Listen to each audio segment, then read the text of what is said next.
Okay, I have a 2003 Lexus LS430, the luxury edition. And what I discovered is that my left front strut kept going flat the last few times I parked. That there's a crack in the boot, probably whenever it's in the normal position that air leaks out of, but whenever it's up high like this, it doesn't leak out. So we're going to change this thing out, and I'm going to show you how to do that. To make it so that I don't have as far to jack up, I'm going to go ahead and put it in the normal height position so it'll go ahead and settle some. You'll also notice after driving it with the ride height on for a while that it says right here the VSC is off. Fix this baby. Now this right over here is the used strut that I purchased on eBay, and it's the second one I got. The first one I got from a wrecking yard online. It was no good. So hopefully this one's good. This is where the airline is that goes into it. Side shock. In the engine compartment here, you'll see this cover. This cover has to come off. There's a fastener here, here, here, and one right down here. Let me see that again. Here, here, here, and then one right down there. By the way, those three nuts are a 14 millimeter.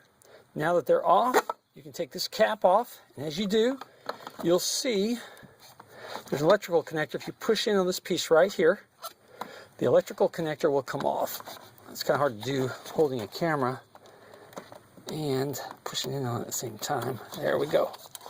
Once the electrical connector comes off, you can just set that off to the side. And then this right here, what it does is it turns off. I'm just going to turn it a little bit here, and pull it straight up. Now you have to be careful because these little clips, these little metal clips on the side of this device can come off, okay? And you don't want to lose it down in the motor there. After we take this piece off, we'll set it aside, and you'll notice there's three more 14 millimeter nuts there. We're going to take those off now. Okay, now these three nuts are removed, and they're a 14 millimeter also. They're a little bit thicker though, and if we go down to the side here, you will be able to see right, well, I'm going to point with my ratchet here. This right here is a flexible rubber grommet that goes into the side of the fender wall there, and what you'll do is you'll pull that away from the fender wall. And once you pull it away from the fender wall, you'll be able to see the airline that goes to it. Let's do that now. Okay, now you can see that rubber O, which is right here. That is the grommet that went into the fender wall. And it just has a lip right around it. Just presses in, pulls out. You just pull it out with your fingers. And you can see there, you can see the airline itself. Let's see if I can get out of your way here. Right there, right in the middle. It's a little dark line. There we go. You can see it right there. A little dark line. That is your airline. You'll notice here, there's the rubber grommet I pulled out. Whenever you pull the rubber grommet, there's the airline right there. And you see that right there? That is a plastic clip. What you need to do is you need to grab that clip with your fingers, squeeze it together, and then you can pull it out away from the sidewall. It's like a secondary retention, okay? So at this point, now right there at the end of that white device, there's that white pointer I have, is the actual plastic device that I just pulled out from the sidewall of the fender, okay? And this is the relation to your shock and to the front of the car, okay? If you look here, you'll see there is the airline right there, okay? And the way this is designed, you'll see right inside of here, there's like a circle here, and there's a plastic clip in there. There's one on each side of this thing, This is kind of the tricky part. This airline, once you pull that plastic retainer out, you have this airline here.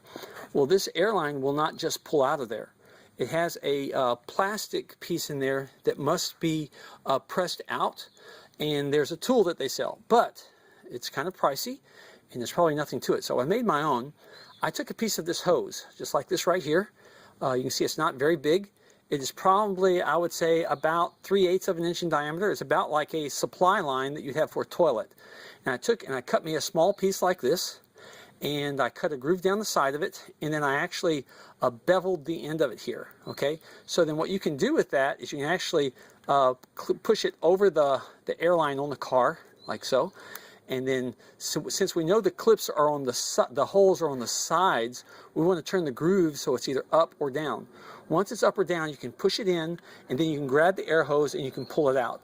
I'm going to have to do this with two hands because they didn't leave enough air hose for me to pull on. Okay, I have actually got it unhooked, and as you pull it out now, you'll see that there's actually a ridge on that plastic hose that's hooked into those clips that are in there, and those what you were relieving. Down inside of this hole are some O-rings, and I actually have some O-ring lubricant that I am going to put on something and just get down in that hole just a little bit. I don't want a glob of it down in there, but I'll put a little bit down in there. That way it'll be sealing up good whenever I put it on my other one there. You know, I looked all over the place for new air shock. The only place I seem to be able to find one is at the dealership, $1,200, which is really expensive. I saw one place online, they said that they had them, but they were like $800 or $900, I think 800. And when I called them, they tried to sell me an aftermarket kit that was not air shocks, and that would leave your lights on your dash and lose some of your options on your nice ultra luxury edition car. Pulled the wheel off of the car, so we're ready to pull the air hose out. Whenever we pull the air hose out, a little bit of an air will escape. It's really not a whole lot, nothing to be afraid of at all. Okay, I pulled my air hose out and I stuck some white paper along the sidewall here just to maybe help you see where it stops. But you can see the air hose right there next to the little orange thing. I actually pulled it out and to the side, that way it's not sticking out in the way whenever I get ready to remove this shock. Okay, the top is already undone, right? If we come over here on the side, what we're going to do is the shock is here. We can actually at this point put something underneath the wheel and we can push it up a little bit and it'll take some pressure off that shock. You know, there's really not anything holding it down now. There's a bolt in here that, let's see, you can see it right here, I believe. There's one bolt right there at the bottom of the shock. There's a bolt, a nut on this side, and if you go around the other side, is just a bolt, okay? And the last time I removed this, the easiest way was for me to just pull that bolt out and turn it rather than turning the nut because of the linkage that is on the front of this thing, okay? I'll tell you what size that is in a second. The bolt head is a 17, and the nut head, which is in front, is a 19. What I discovered is that you can put a breaker bar on the 17 on the bolt head. And it's much easier to try to turn that than it is to try to get to that nut that's on the front side. You can loosen up a pretty good bit this way, and then it becomes manageable. Okay, now once you loosen it up, the nut on the front side came right off. This is the nut on the front side of mine, and I was able to just spin that right off. And then I was able to just slide the bolt out very easily because we already let the air pressure off the shock. See, the shock is here. You see, we can actually move it up and down now. Okay, I know they said to remove some linkage here to get access to it. That's really not necessary. I found out that you can actually compress it a little bit by hand and just be patient and you can get it out. Let's see if I can get it here. Okay, like I said, we didn't have to do anything else. What we did is we lifted it up slightly, and we actually pulled it out of the mount here and dropped it off this side between the brake line and the A-frame. And it would, you have to kind of twist it a little bit, and it'll kind of, it'll go on down, settle down some. But then I actually had to take the actual control arm here and actually had to pick up on it a little bit, you know, a couple inches, and that allowed it to actually just fall right out of there very easily, okay? So you can see it over here, the second one now. You will notice that on this one, there's also a support ring, a metal support ring, and you're going to want to make sure you take that support ring and put it over on your other shock, okay? And at this point, what we'll do is I'm going to lubricate the O-rings, and then we'll try putting it in. Putting it in should be the opposite procedure. I'll try to keep some notes on it here as we go along. Okay. The strut back up in there. You have to be kind of delicate, you know, just be patient with it. Turn a little bit. You have to pull this up, the A-frame up a couple inches for it to slide in the way you really want it to. On the top also, you'll notice that there's, just like on the top of the shock, there's an extra ring. There's one up here also. It's an extra ring there, and you want to make sure that that doesn't fall down. You might want to take it off until you get the shock on there, and then you can put it on there. Now that we have got the shock in place here, we're going to go down to the bottom side here, and we're going to put this bolt back through the bottom. Okay, I've already slid the bolt in to the bottom of the shock from the back side. It comes in from this direction. And this is the nut that's going to go on there. But what I want to show you is on this nut, see if we can get it turned here. You see how there's 4 grooves? They're actually bumps on the nut. And what those do is they will actually grip the A-frame so that whenever you tighten the bolt itself, the nut won't spin. It makes it a lot easier on you. Okay, until I got that tightened up a little bit, I did have to use a box end wrench, 19 millimeter, like I said, on the nut, just to hold it in place temporarily until it started to tighten up, and then I was able to tighten it without using the wrench. Now at this point, I'm going to go ahead and put these 3 nuts on the top of the shock over the ring that's already there, and we're going to tighten that down. That way the shock is where it's supposed to be before we start hooking up the air line on the side. Okay, I went ahead and tightened up these 3 nuts that hold these are the heavy nuts that hold the shock in. And I went ahead and I took the air hose and I plugged it into the side of the shock. Whenever you do that, you should feel a little click whenever it gets over the notch.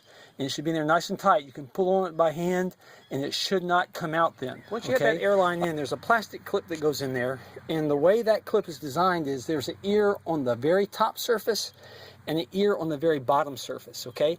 And that will just push right onto it. It's a secondary retention. If you squeeze it closed and you try to pull it off, of course it's going to come off. But if you kind of pull it open and you can pull on it some, it should not come off. You should only be able to turn it a little bit left and right. It won't turn all the way because of the way the designs are clipped. Now I'm going to go ahead and put the grommet dust cover back on. Okay, that grommet dust cover snapped on very nicely. Now we're ready to put this electrical part on here. Remember what I said about these metal clips on the side, okay? These clips will pop off of there. You'll notice there's a little bitty hole in this. It's going to fit the key that's in there. So you make sure that that lines up properly. And then once it does, then you can actually go ahead and, there we go, it's seating down. I'm going to turn it, 1/4 of a turn, bam. It's in place like it's supposed to be. We're going to reach over here, we're going to grab the electrical connector, and we're going to put it in there. Let's see, here we go. There we go, snapped in place very nicely. We take this cover, we put it on there, and then we're going to take the smaller bolts, there's 3 of those, and we're going to tighten them down. At this point, what I did is I went and put my wheel back on, and you'll notice I let it down, and I let it down a little bit lower than where it would normally ride.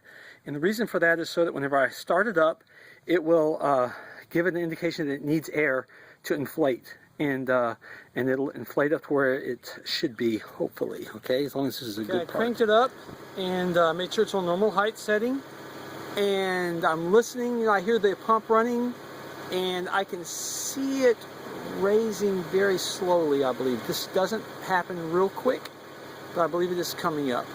Let's wait a minute longer and see. Now, as you can see, it has raised up to a normal height, which is nice. I still had to let my jack down a little bit further to get it out, but it's supporting itself. I don't hear any air leaking out of anything. I went ahead and put the cover back on here. The VSC, which is the Vehicle Stability Control Light, is still on the dash. So what I'm going to do now is I'm going to turn it off, and I'm going to come over here and disconnect the battery for a little while to see if I can erase that code, and then we'll crank it up again. I just took it for a test drive after unhooking the battery for about 15 minutes, and VSC lights stayed off, drove about 6 miles, exceeding 60 miles an hour. Looks like everything's good. Well, a little bit of bad news. The VSC light did end up coming back on. I found out that you need to put the car on a level surface before you reset it by disconnecting the battery. But I did also notice that the new shock that I put on caused the car to ride about 1 inch higher on that side than the rest of the car. So I had to adjust it. There's a little strut on the front that every full turn that you make on it will raise it or lower it about 2/10 of an inch. And I went ahead and adjusted the back also so that everything is level, and then I disconnected the battery again, reset it, and everything is working great now. I hope this works. You know, even more important than this though, you know, talk about fixing a car, it's just temporal. You know, our lives are permanent, and I don't know if you have a relationship with God or if you know who Jesus Christ is, but the truth is that He does love you and that He does have a plan for your life. And sometimes things get rough in life. It's not because He has something against you, it's because this world that we live in is fallen. But someday He will resume control of it and things will be better, and I hope that you will turn to Him. Alright, I hope this video has helped you. Thanks now.